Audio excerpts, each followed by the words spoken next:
I'm Rosemary Sims-James and I run the Australian All-Star Cheerleading Federation. My name's Stephen James.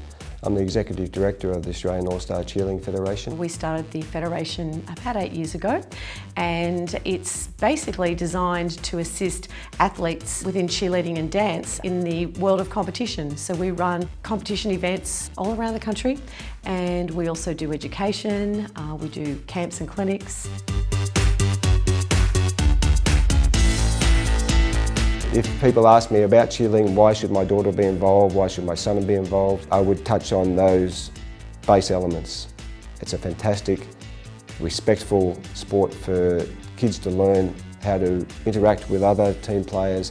It's about teamwork, it's about hard work, it's about commitment, and they get to see it. They get to see the work they do on the mat that comes out on the competition floor.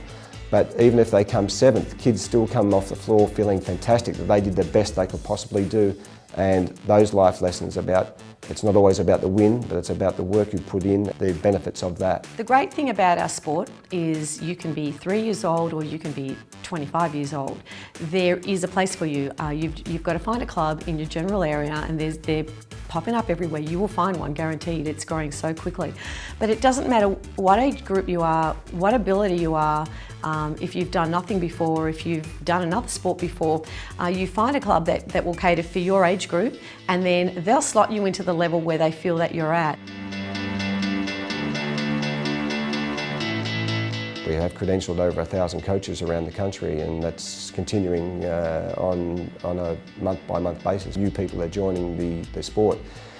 People contact us week in, week out, asking us, I've got my young daughter, she's 11 years old, she's done calisthenics or done basketball, she now wants to get involved with cheerleading. They give us their suburb, where they're from, what their aspirations are, and then we put them in contact with a local club.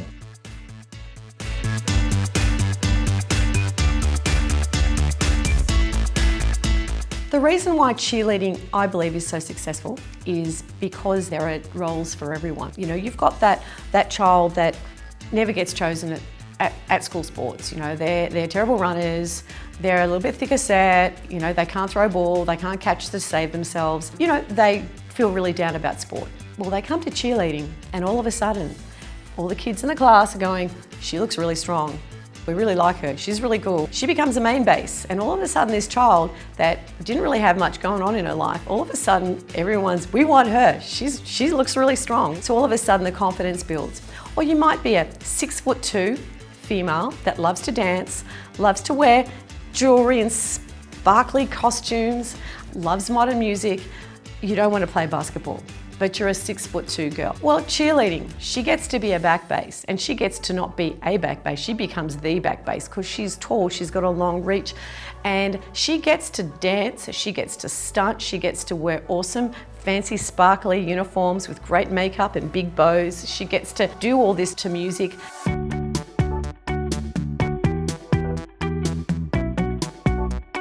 You've also got that little girl that's just on 5 foot that has danced her whole life but never cuts anything because she's too short. Spent her whole life training in an industry that she's just rejected. She comes to cheerleading, she becomes a flyer. The flyer is the person in the air.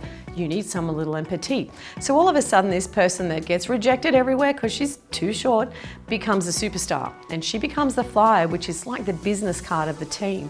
It just gives everyone a role, and a role of significance and a role of importance.